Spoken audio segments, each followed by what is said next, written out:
अमर की है नाम, क्या नाम है? अरे इतना ना हैदर, क्या नाम है?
जमरा क्या हर्षल?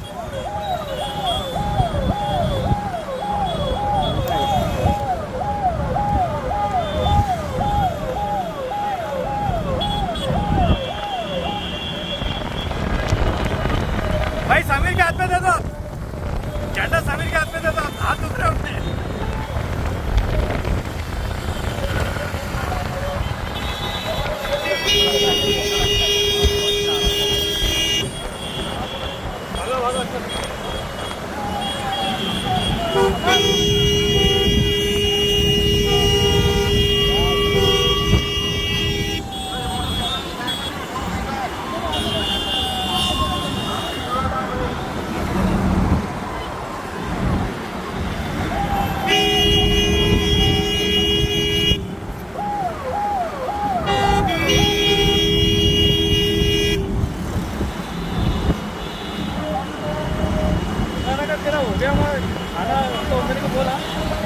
भाई टोल नहीं बता दूंगा ना, आगे उन्हें रुकने वाले तो। और किन मांगों के तहत आप जा रहे हैं और क्या सरकार से आपको इस चलो मुंबई की इजाज़त मिली है या फिर नहीं मिली है? देखिए साहब, सरकार जानती है कि महाराष्ट्र के अंदर जो हरकतें हो रही है वो सरकार द्वारा ही चलाई जा रही है। पुलिस का कैसे इस्तेमाल किया जा रहा है, बहुत दुर्भाग्य के साथ ये कहना पड़ रहा है। आज महाराष्ट्र में जो जाति, धर्म और मज़हब की दीवारें खड़ी की जा रही है, जो दंगा भड़काने की कोशिशें की जा रही है, जो स्टेज के ऊपर खुलेआम मुसलमानों को गालियां दे रहे हैं, ये धमकी दे रहे हैं कि हम मस्जिदों में घुस कर मारेंगे, तो क्या ये के क्रिमिनल एक्ट नहीं है? क्या इसके ऊपर कार्रवाई नहीं होनी चाहिए? नहीं हो रही है।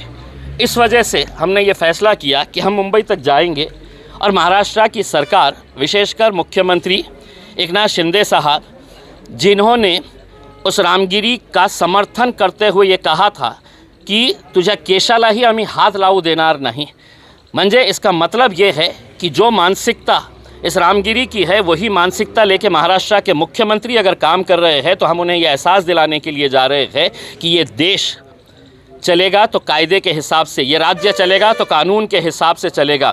यहाँ पर आप संविधान के हिसाब से कार्य करिएगा, उसमें इस तरीके से किसी एक जाति, एक धर्म के हिसाब से काम मत करिएगा। साथ ही साथ हम पुलिस के वरिष्ठ अधिकारियों को भी ये बताने के लिए जा रहे हैं, महाराष्ट्र का इतिहास रहा है, एक से एक फाइनेस्ट ऑफिसर्स हमने पुलिस ऑफिसर्स महाराष्ट्र के अंदर देखे हैं। क्या वजह है कि 60 FIRs रजिस्टर होने के बावजूद भी कोई पुलिस वाला काम करने के लिए तैयार नहीं है, एक्शन लेने के लिए तैयार नहीं है। इसलिए नहीं लेने के लिए तैयार है कि इनके माई बाप जो है, जो मुख्यमंत्री है, वो आके कहे हैं कि नहीं इसको कुछ करना नहीं है, इसके बाल को भी धक्का लगना नहीं चाहिए। जब उन्होंने कह दिया है तो उनके नीचे के जो प्यादे हैं वो स्टेज के ऊपर खड़े रह के मुसलमानों को हर रोज़ गालियां दे रहे हैं। तो हम सिर्फ अकेले मुसलमान जा रहे हैं ऐसा नहीं है। मैं आपको ये बताऊं कि हमारे हिंदू समाज के एक हमारे भाई और बहन ने उन्होंने 100 गाड़ियाँ इसके अंदर शामिल कराए हैं। अपने पैसों से उन्होंने 100 गाड़ियाँ इसके अंदर शामिल करवाए हैं और सिर्फ उन्होंने ये कहकर करवाए हैं कि महाराष्ट्र के अंदर जो चल रहा है वो कायदे कानून संविधान के हिसाब से नहीं चल रहा है। आपने जो पहल की है हम आपके साथ हैं। कहाँ से लोग तो मौलाना अजहरी के बारे में भी कुछ बात करने वाले हैं या उनको लीगल एड प्रोवाइड कराने वाले हैं? देखिए, हमने कुछ मुद्दे रखे हुए हैं। उन मुद्दों के अंदर हम ये चाहते हैं कि देश के अंदर कुछ ऐसा कानून बने कि जहाँ पर कोई भी किसी भी जात धर्म या उस धर्म के जो महापुरुष है उनके बारे में कोई भी किसी तरह की बयानबाजी नहीं होनी चाहिए, और अगर होती है तो सख्त कानून इसके ऊपर होना चाहिए। दूसरी हमने मांग की है कि ये जो राणे टाइप के पिल्लुआँ छोड़े गए हैं इनके ऊपर कार्रवाई करेंगे या नहीं करेंगे? आप ये समझ रहे हैं कि सिर्फ ज़बान उसके मुंह में है और हम गूंगे मुक्के और बहरे हैं, हम कुछ बोल नहीं सकते हैं करके? बोलना हमें भी आता है, लेकिन हमारी संस्कृति, हमारी तहजीब और हमारा मज़हब इसकी इजाज़त नहीं देता है कि हम किसी दूसरे मज़हब के बारे में, दूसरे धर्म के बारे में हम इस तरह की बयानबाजी करें। तीसरा हमने ये कहा है कि मौलाना सलमान अजहरी जो है उन्होंने सिर्फ एक शेर पढ़ा था।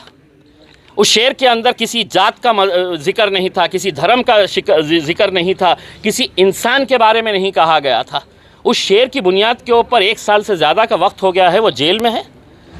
तो क्या इस तरह का कानून चलता रहेगा साहब कि जिसको जो बोलने की इजाज़त हमने दिए है तुम बोलो, हम कुछ नहीं करेंगे, और ख़ास लोगों ने अगर ज़रा से अभी कुछ कर दे, हम मुफ्त भी कर दे ले, तो हमारे पीछे पड़ जाएंगे। और वो खुलेआम नंगा नाच कर रहे हैं, उसके ऊपर कोई कार्रवाई नहीं करेंगे। तो हम चले हैं मुंबई की तरफ, जाके हो तो संविधान देंगे, उन्हें याद दिलाएंगे कि साहब इससे कब देश चलेगा। कहाँ से लोग आपकी इस रैली में? सब मुझे नहीं पता है, लेकिन मैंने पहली मर्तबा ये कहा था कि महाराष्ट्र के इतिहास के अंदर इतनी बड़ी रैली नहीं होगी करके। आप नासिक के बाद देखेंगे, मैं यकीन के साथ कह सकता हूँ कि हिंदुस्तान की तारीख़ के अंदर इतनी बड़ी रैली नहीं निकली होगी जो आज आपको देखने को मिलेगी।